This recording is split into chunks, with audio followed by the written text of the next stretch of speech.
It's a big decision. It's a huge decision. An awakening isn't anything that's going to make you richer or younger or healthier or even happier. It's not going to do any of those. And then they're going to say, well, then why should I do it? And probably that answer would be sovereignty, freedom, sovereignty, the state of total acceptance of self and going beyond all the illusions of separation. Well, shit. I wish he would have said that a little bit sooner.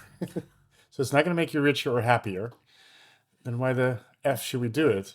You It's you not. It's not. didn't get the memo, did you? No, no. It's not really a good campaign or like good advertising, isn't it? Well, welcome, Jonathan. Welcome to your rude awakening. Shit. I must have missed that one during editing. Welcome, everybody, to this new episode of the Rude Awakening podcast. I'm your host, Sandra Roggerman, with my beautiful co-host, Jonathan Gray. Hi. And today we thought it would be fun to unpack that quote from Geoff Hoppe. Awakening is not going to make you more attractive. I like to counter that. I don't think it's true. Look at me. It only took you 7 years. And how many to lifetimes? hell and back. It's like, yay. Can recommend it to everybody. But that's an interesting entry point. Like, do you think we have a choice? Because when Geoff says it, it sounds like we do. He says it's a big decision. What is a big decision? Well, I can only speak for myself again, but I feel the choice is to get out of your own way rather than the choice of going through your awakening, because I don't think you have a choice. I think you're destined in a certain lifetime to switch from being unaware to be aware, and able to unpack it and able to look at the different modalities or the different identities that you've put on over lifetimes, really.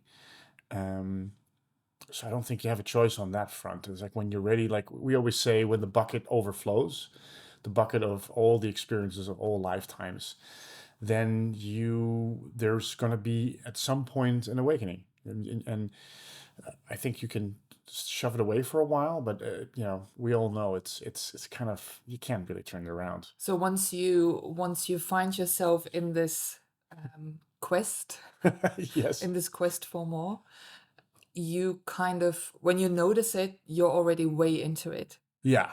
And usually the first reaction is fight it tooth and nail or trying to reroute it because you have some sort of idea what spirituality is or what enlightenment is or realization is. So you try to, like Geoff says in the other quote, you will get distracted. So you will do everything in your power not to just go, oh, I'm having a huge awakening and everything is going to blow up in a nice way, or not in a nice way, but in a way that completely resets yourself to your own ground zero, your own like the consciousness or the knowingness that you are much more than just this human incarnation. And then you fight it. I don't think most people, I fought it, you fought it, I think most people fight it. So I think the only carrot on the stick that we kind of have, or that I used to have, is the spiritual idea what will happen if I go on the spiritual journey and if I reach a certain spiritual stage, whether that's enlightenment or not. And that gets broken apart too in the end. So in the end, there's no promise, like Geoff is rightly saying, of eternal youth or power or health or happiness even. So I'm trying to think about the different paths that, because it's a very individual process, awakening, right? Some people come to their awakening because of a trauma, because of something that happened. Maybe somebody died, or an accident, or an illness, or whatever. Or it's just an epiphany when all of a sudden your life doesn't work anymore the way that it used to. And I think it's important to make that differentiation, even though in the end it might not make a difference when you find yourself in it. But I think you and I both had that internal rumbling that made us allow this journey or open up to this journey. And then that was a choice to do that in a spiritual way, whereas Yeah. that doesn't necessarily have to be. So awakening, I think that now is such a broad term. Back in my days, 20 years ago, awakening had a very spiritual connotation. Nowadays, it's different. Nowadays, it's almost like this. It's almost like an event in your life. Well, I've had my awakening. People don't necessarily, compare it with anything spiritual.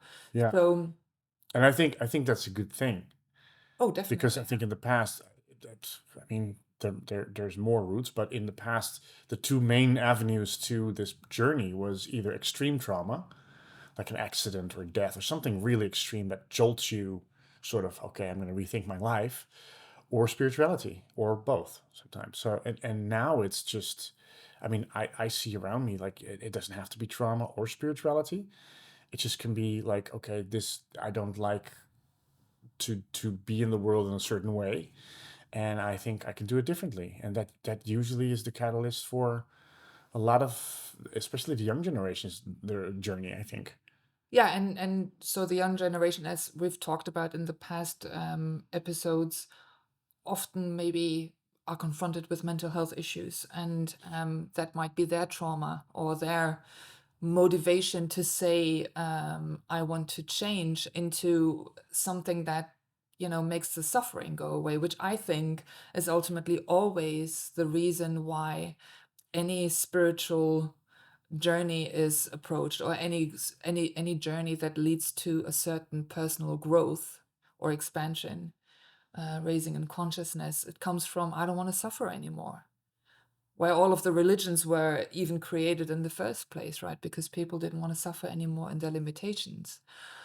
So it's interesting, I think we've then at some point uh, put those attributes to it, where we said, okay, so that must mean when suffering is gone, then I'm going to be healthy, I'm going to be really vital, and just be this amazing version of myself. Radiant, Yeah. floaty, yeah. So that's the mental interpretation of something that we can't even fathom. Yeah, and I still find it, I mean, we had a long talk about it yesterday, and I still find it fascinating how much of an idea I had about it, about my spiritual end goal, or which now is not even an end goal. It's just a When continuation of was that? experience. Do you want to share how that was for you? It's kind of, in hindsight, it's kind of hilarious, because I was called the spiritual Nazi. Uh, And you aren't even German. exactly. I think we're close neighbors, but it's kind of a feat in itself. Uh, no, I had my spiritual awakening very, very early on, like almost like 8 or 9 or 10, and then I think I had a real breakthrough when I was like 17. Um, and then I started really searching, but my idea of searching, and I used to be very pragmatic and mental, consisted of, okay, this is not working in this world, so now I wanna find a way to be happy, because I'm suffering, and this is not how I think I'm gonna sustain my life.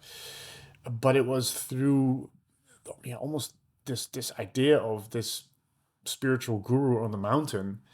Uh, and I thought, if I climb the mountain hard enough and work hard enough, and really put my time in and become humble, and all these ideas, then I reach the top of the mountain, and then fire shoots out my ass, and I'm enlightened, and everything will be fine. So And that didn't happen to you? no, no, I'm still a bit Disappointed? disappointed in that one. No, and actually, what happens is the reverse. But it becomes, all of those systems and identities and everything you piled onto yourself, including, especially, all the spiritual stuff, um, gets taken away, and then it's a constant battle between having an idea, panicking about it, letting it go, secretly having another idea about it, then that escalates, then you panic, then you let it go, and at a certain point, all of these things are gone, and I think ultimately, in my case, I was just so tired. So I almost symbolically, I didn't want it. I was almost at the top, but I kept telling myself that for like the last 10 years, and we're almost at the top, one more thing. And at a certain point, living under the top for like 10 years, I sort of decided to turn around and slide down the mountain, like, fuck the top. But that also means you have to let go of that last safety that you've put in, and especially in the spiritual circles when you are in those communities where, now you finally were able to, find a different mode of being in this life. And you have people around you that do the same, and you maybe have like a teaching that really gives you purpose and meaning, and it's very intentional, versus the headless chicken mode beforehand, when you were just the limited human in the rat race, in the 9 to 5 rat race. And I think, then you find yourself in this lovely warm nest with this idea of love and light, namaste, that rainbows shooting out your ass kind of idea that, I think, I don't even know, like, if is that still something these days when people go into their spiritual journey? Like, I feel that was something back in the days when we started our journey, that love and light thing, the whole hippie movement, the whole, oh, this is all just, a great trip that we're on together, right? And we never come off it. No. And then to choose, okay, also that feels limited at some point, and that feels like I'm constantly striving for the next, for the next, for the next. And then to say, okay, fuck that shit. Like, I'm just done with it.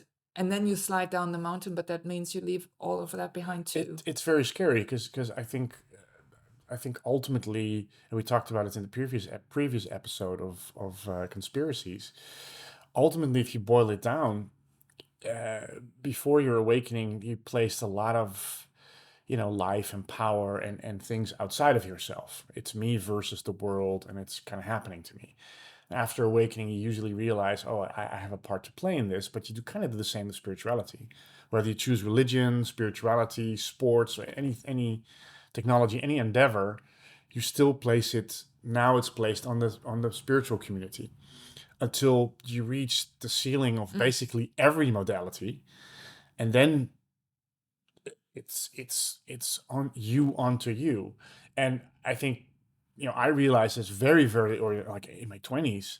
Hey, I'm creating my own reality, but knowing it and really living it is such a different ballgame. So I had to spend the next 25 years, almost 20 years, to know that I was creating it, but kind of getting confused that I was still creating it through spirituality, through other people. I still needed other people or other systems.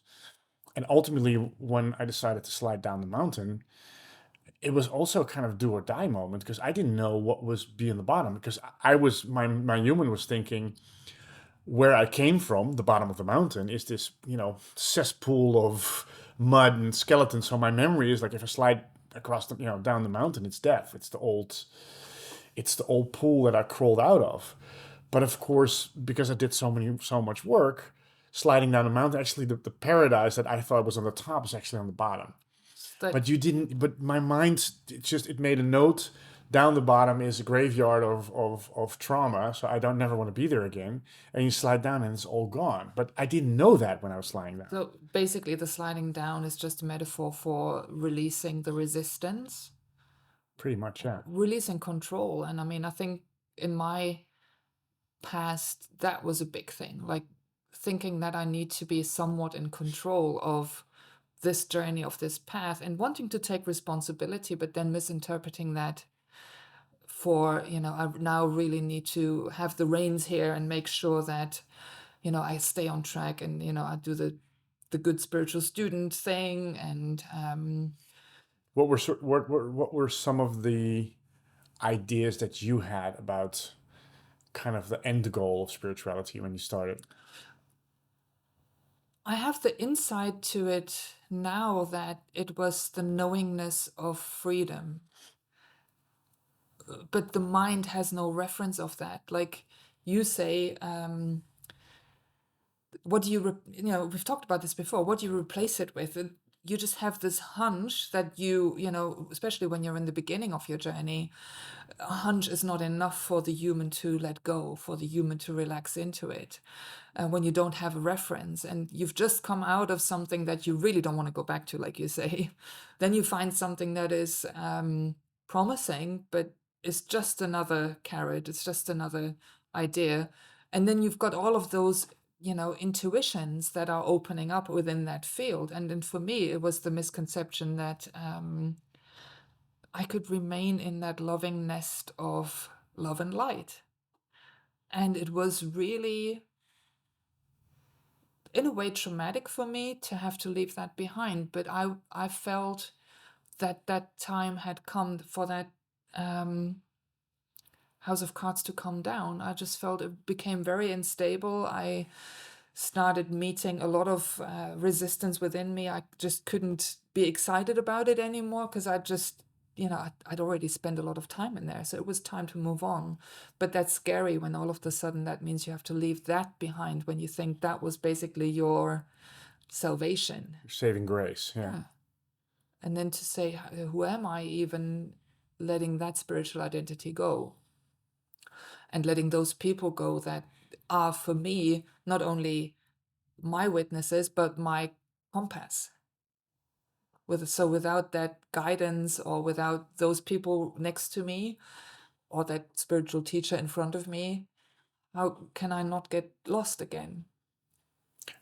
I recognize a lot of that even recently when I was on vacation, I discovered it's just the last little remnant of codependency of and not so much of gurus, because I think that since we started listening to the Crimson Circle, I think a lot of that went away. But it's the companionship, it's the partner in crimes, and how much I laying in a pool in Italy, having time to reflect and like, oh my God, I really, in a way, didn't think I could do it alone, or I was uncertain that if I had to face that last part of the journey, call it sliding down, call it letting go, there's many names for it. You have to do yourself. There's nobody else that can help you with that. But it's interesting. But I thought, like, the moment I do that, it's death, and it isn't. But it was funny looking back on it, how much I leaned onto others to go, please, God, don't let me do this alone. But do we even know what this is? And that's the funny thing, we don't. Yeah. We totally don't.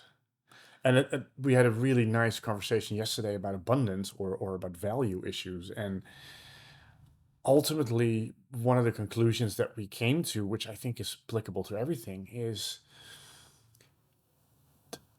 ultimately stop thinking about it. You don't have to know. You follow an impulse, you make a movement, and you trust. You open up, you let that divinity in. Because from the mental perspective, or the human perspective, or even the physical perspective, my mind can't still, we're making a podcast about it. We're supposed to know, a thing or two about this journey or subject, and we do. Was that in the fine print?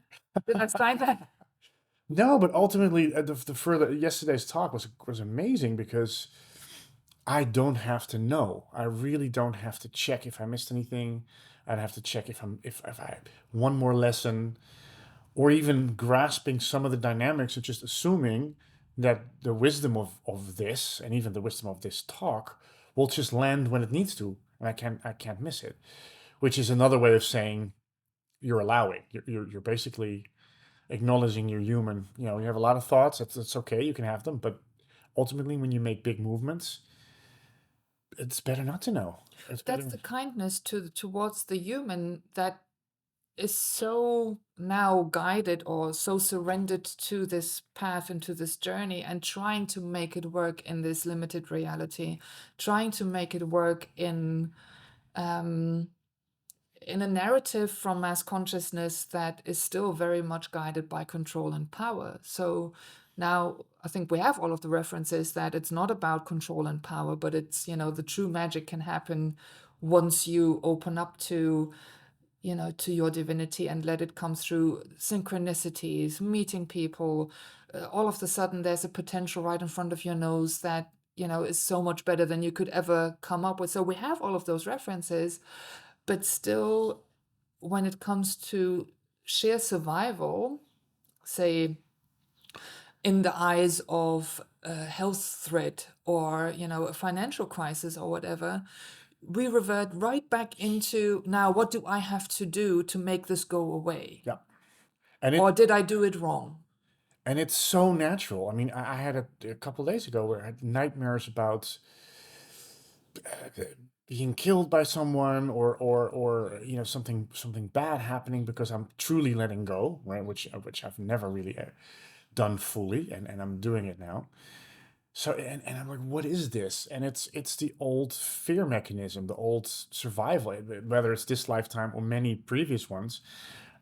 Again, it's something I don't really like to dive into and deconstruct or process, because it's just data that will just confuse the shit out of me again. It's just, I assume it's all of it, and I assume it can come home, but I just noticed how much survival there, how much mechanisms there were in place, or even old memories of, hey, the moment I shine my light too brightly, or the moment I'm too visible, or the moment I'm myself, things will go to shit. You get killed, you get prosecuted, you get ridiculed.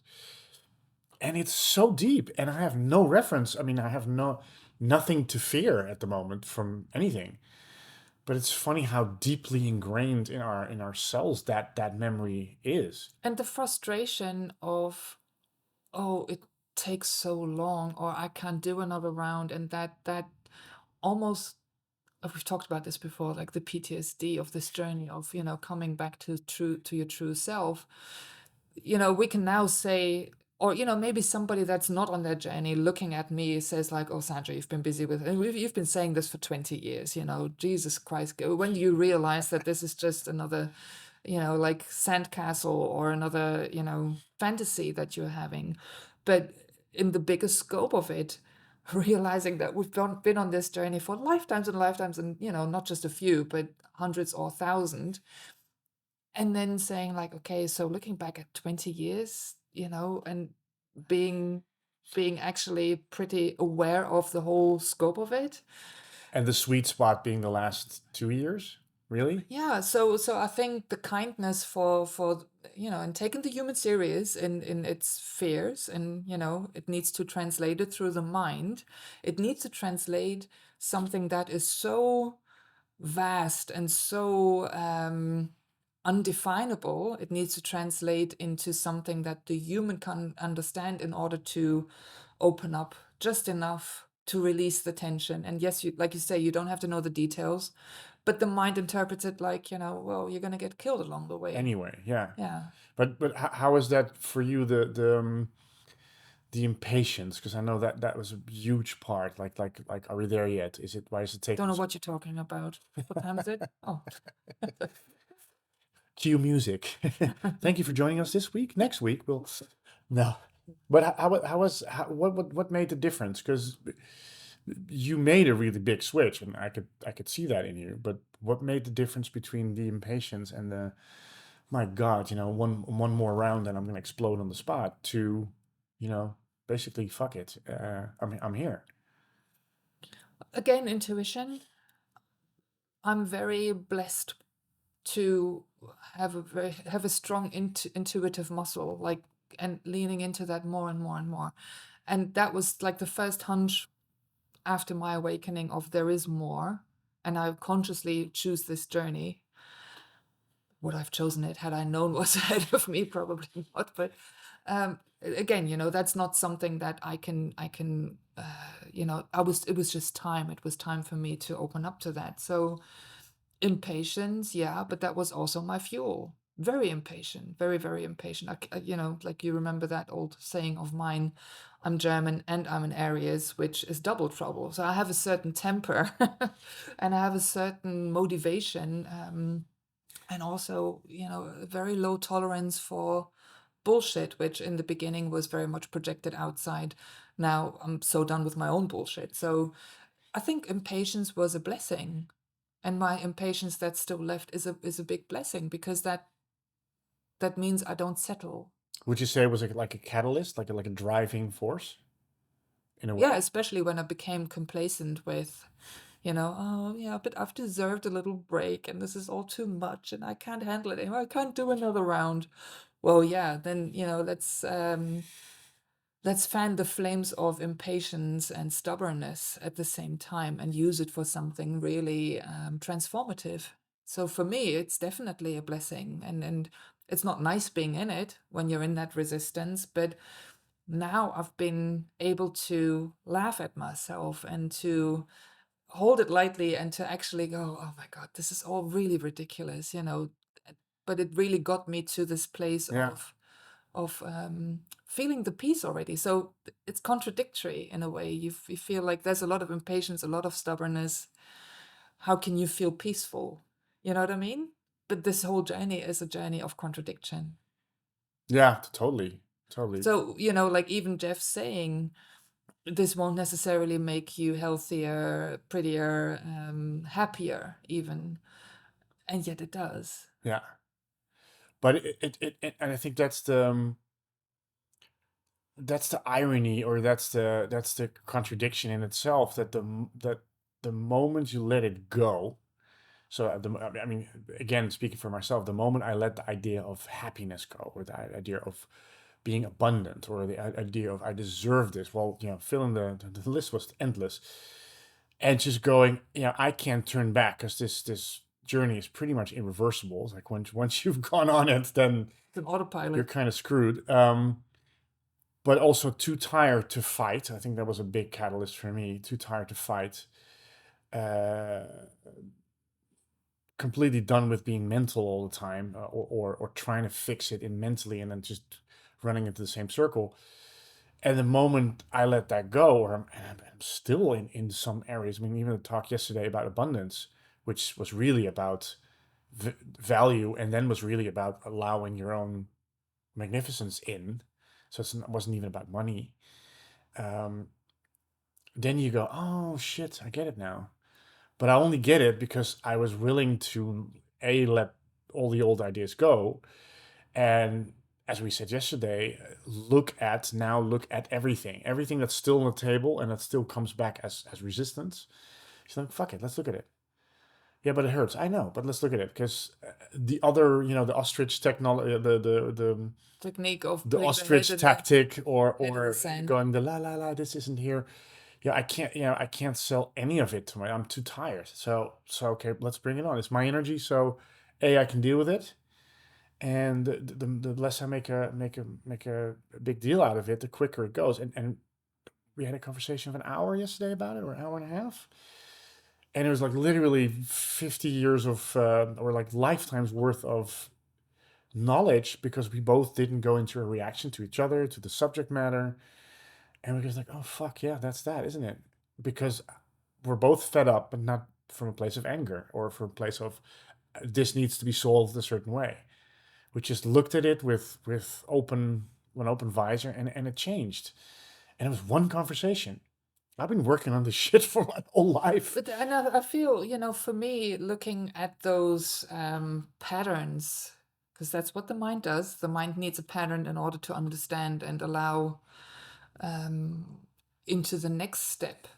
That ever since I've been in my awakening, which back then I didn't even know it was my awakening, but later on my journey, realizing, okay, so here is something, that's on autopilot and it's carrying me, then for a long time thinking that I'm responsible for it, that I can control it, that I'm responsible for the outcome. I need to get there. And I've made a promise to this, and a lot of tension around that. But then realizing, okay, no, it's already happening, and there is something in me that's taking over the more I let go. So even though it seems counterintuitive to let go, because I'm still here and I want to stay, and have this beautiful experience called life. But in the end, I think realizing I don't have to finish this journey in order to have the other experience. So the human is still trying to make sense of it while it's already happening. And those insights can come quicker the more I understand that, oh, you can entertain the mind a little bit, you can think that you're in charge, you can whatever, but the more you just lean into it and go, well, it's it's basically happening on default. I don't have to do anything for it. But I found that the most interesting insights I had, like for exactly what you're saying, is that because I always felt giving up or turning back and sliding off the mountain, or it felt like losing, it felt like giving up, it felt like trusting blindly in some sort of God, even if that God is me, right? It's like just total surrender felt like giving up, and kind of death. So it was really counterintuitive for me. Also because I got a lot of value for myself through working hard. So there was kind of a double trouble for me that through working I gained. Oh yeah, I did my best, so now I deserve a cookie. And ultimately, later I come to realize exactly what you're saying. The moment you go through your awakening, it's on autopilot. The moment it happens, and even when if you're aware of it or not, the least amount of ideas you have about it, and the more you can put yourself in a position of relaxation and surrender and feeling into things or trusting, really, that's kind of what it is. The quicker your divinity can come in, and because it's always there, but you just you put it out of focus. Your human brain and your human choices put it out of the reach of your focus, allowing opening up and not having an idea about it actually invites it in. Says, okay, now he's ready not to order from the kitchen while I'm serving him the best plate in the world. But again, I was very stubborn. So for me, that was so. I fought it like even till last month. It's And it's you're so still fighting it. ingrained. I Yeah, think that's the one thing, that it will never really be done. We've talked about this before as well. That's a concept that the mind can't really allow, because that would mean it's all for naught. Like, what's the point in any of it, if this journey is never really done? But it's a journey of releasing the resistance more and more and more, so that more and more my experiences can reflect the peace and the calm and whatever I projected onto how I would look or how I would feel, that's how my reality is feeling. So, you don't necessarily get like prettier, happier, or whatever, but your whole experience becomes way more pleasant. and in a way, it's actually funny because now talking about it, in a way, you do, because there are plateaus that you reach, and it's always, and it's very personal, so you can't speak of a general plateau. It's very much for yourself, where you have a certain insight, and I never went back. So the moment I had a certain decision, a certain insight, I never went down. Like it's It's like the leveling up, but you yeah, can't level down really. yeah, and usually the leveling up happens when I was so fed up with it, and I was like, either I'm going to do something big and something drastic and something that I'd never dared to do, or what's the point of being here? And every time I did it, instead of dying, which I was convinced that would happen, it didn't. But I had this huge insight, and you go, oh, geez, life is now easier. There's less drama, and then the next plateau. Oh But how shit! would you like, and I know you come from games, right? Like Yeah, in your very human expression, having been part of the development of computer games, and uh, it's almost like a game, right? Like I think we've talked about it several times. Wouldn't it be a great idea to make a game about awakening on the journey to mastery? Like in all of those different levels, to think like it helps my human mind to think like that. Each leveling up comes with one last what you call them, like the big showdown or whatever. yeah, Like you meet one last and boss. exactly, and then sort of you go through it, and now you know the whole map behind you. You've been in every room, you've checked under every treasure chest, you sort of looked in every cupboard and behind every door.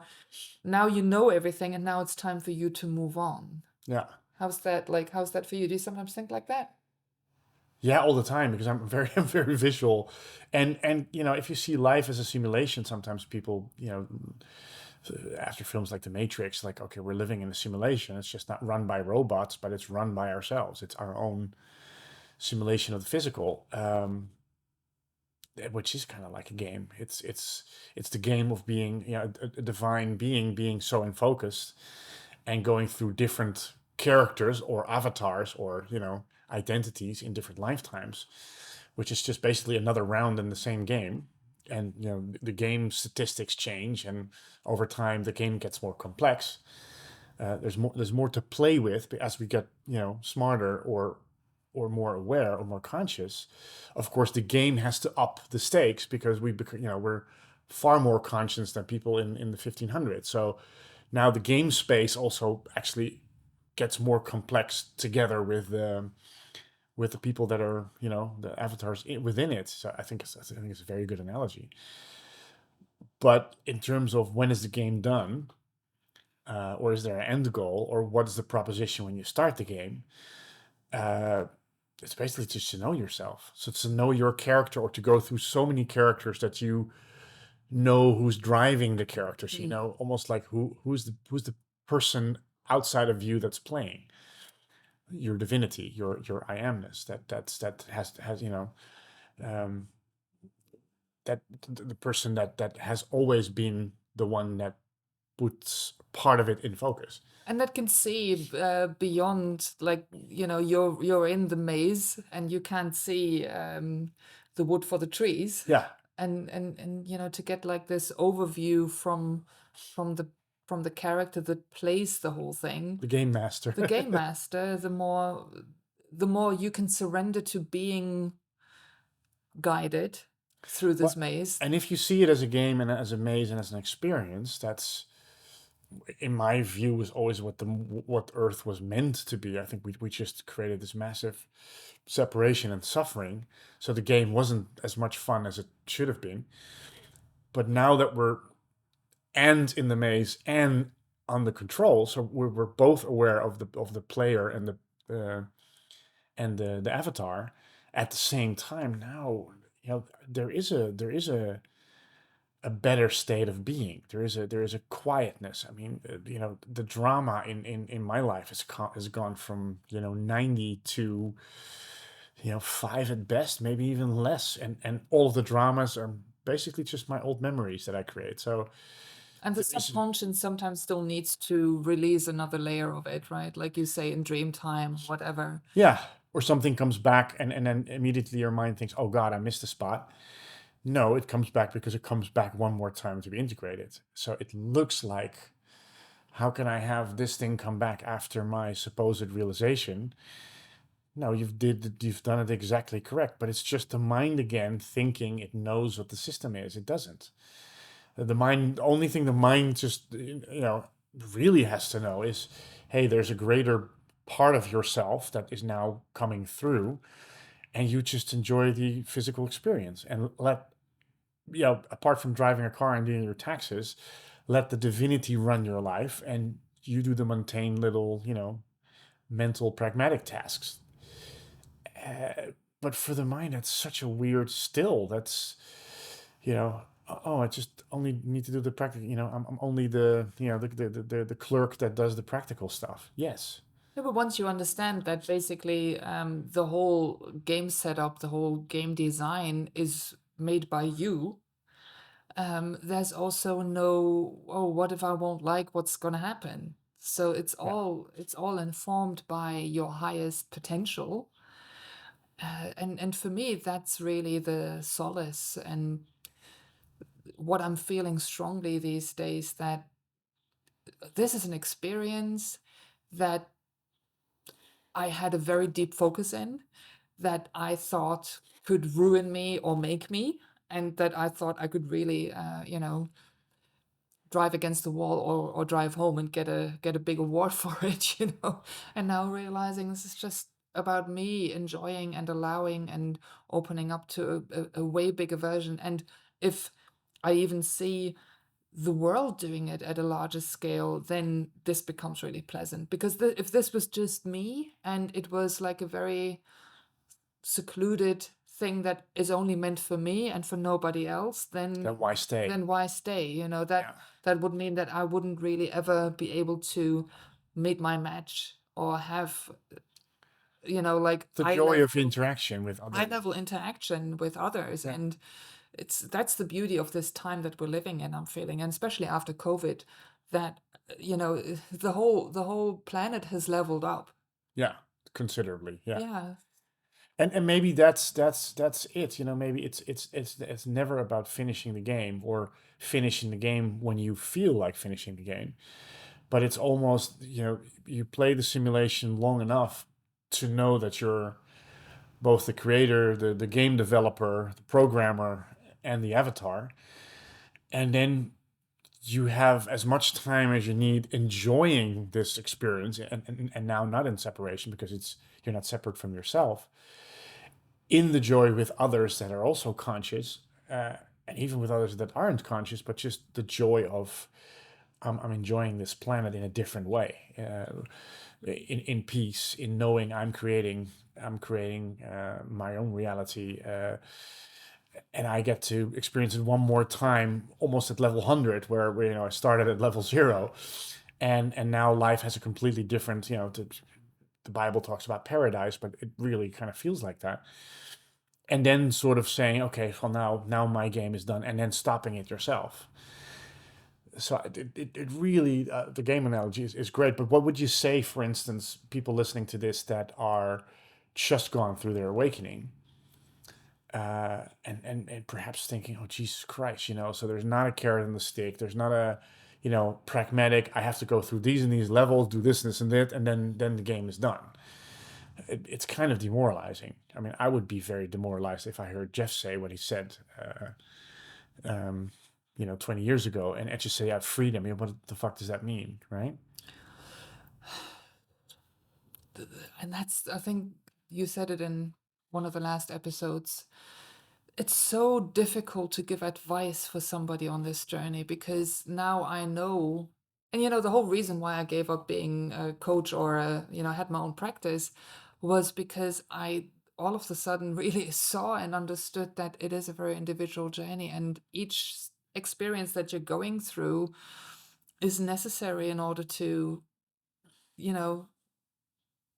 come to the full realization of who you truly are. So if there's one thing that I would say is just, keep leaning into the trust, really watch where the decisions that you're making for your life are coming from. Are they coming from fear, or are they coming from intuition? And how can you tell the difference? It's the one feels extremely restrictive and the other one feels very expansive.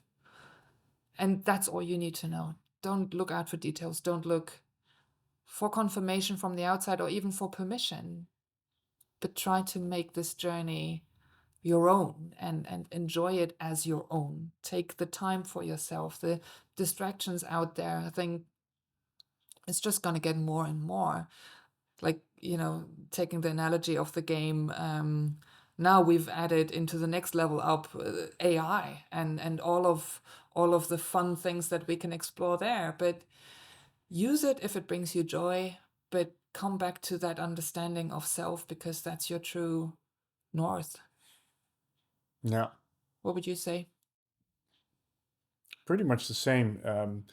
I think what really started my journey, and I remember in a course which my brother was actually coaching. It was really funny. And he told me, do you realize you create your own reality? All energy that you see around you is you.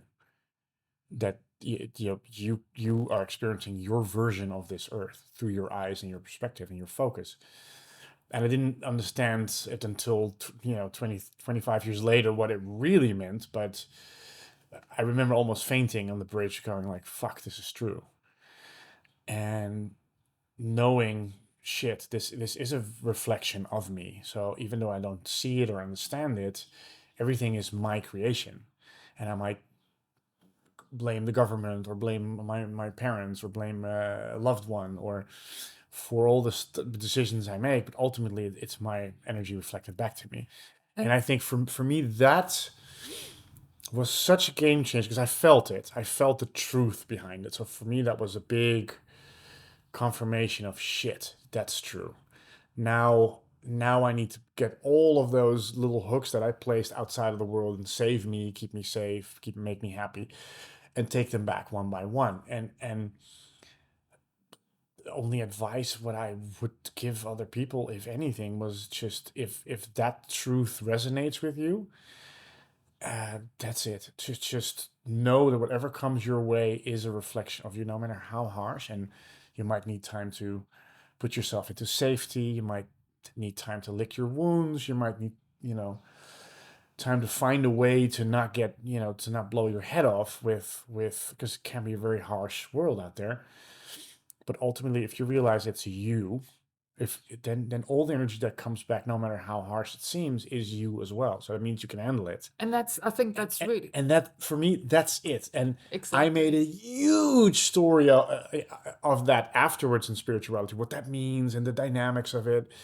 And I just made it 10 times. I got out of it, but I made it 10 times more hard. And just that principle, I create my own reality together with, and just trust and allow and open up. And that's it. Those insights, right? Those moments that you had when your brother told you that, and you knew in the moment this was a profound moment. And I think even if you think you're not intuitive, even if you think that, you don't have access to that bigger wisdom yet, and that can be really frustrating. I know it was for me. Some moments stand out.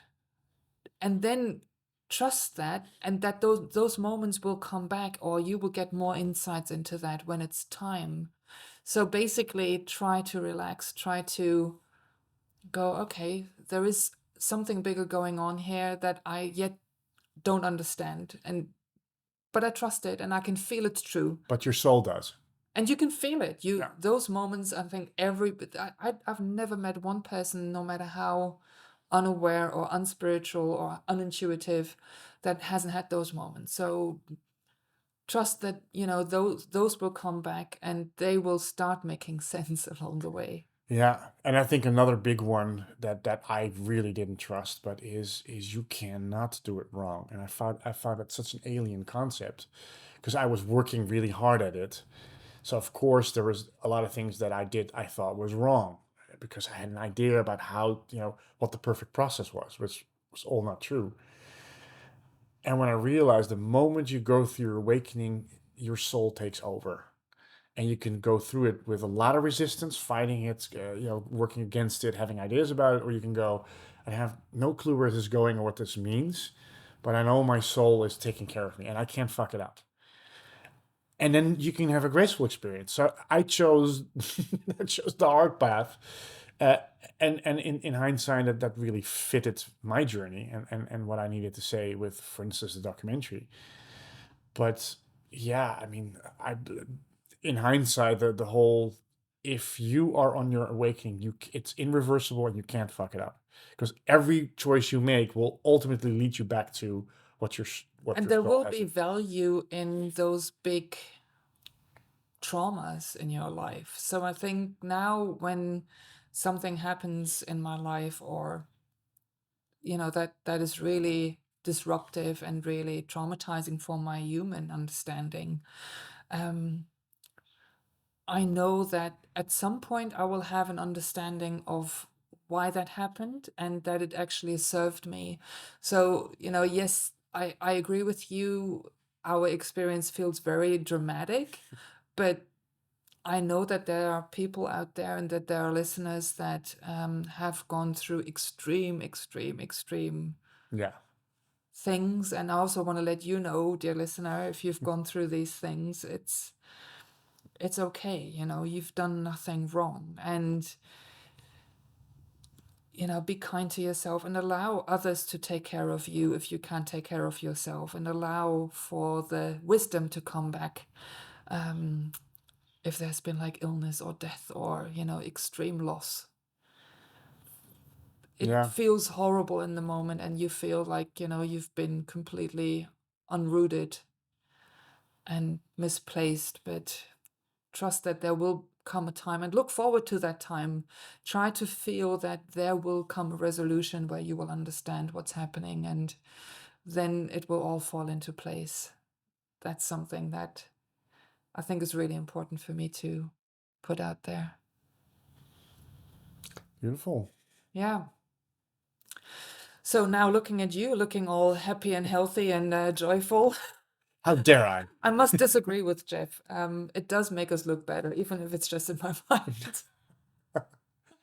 And it does make you happier, and it does. I don't know about there being richer, where we tackled that yesterday, so we'll keep you guys posted. But no, and it is true. It's if I compare it to even a year ago, my goodness, what a difference. The richness of the experience and Yeah, the I think that's the true wealth. It's never about money. It's the true wealth of waking up every day without a lot of drama, and life just, being aware enough and being open enough to let life really surprise you every day, like really. And when work needs to be done, let that be joyful, right? Because it always used to be so much hard work, and oh my god, I have to do this task, and now it's just fun too. It's just smooth. So it does work. But I think what Jeff really meant is, if you set it as a goal, you set yourself up for Yeah. failure. But if you say, I'm going to get to the bottom of my freedom and my sovereignty, and letting all ideas or all identities around that go, then it can meet you. So it's the irony of, you let it go and it comes to you. being flexible to also just be new every day. Yeah. I think I said that to a loved one the other day.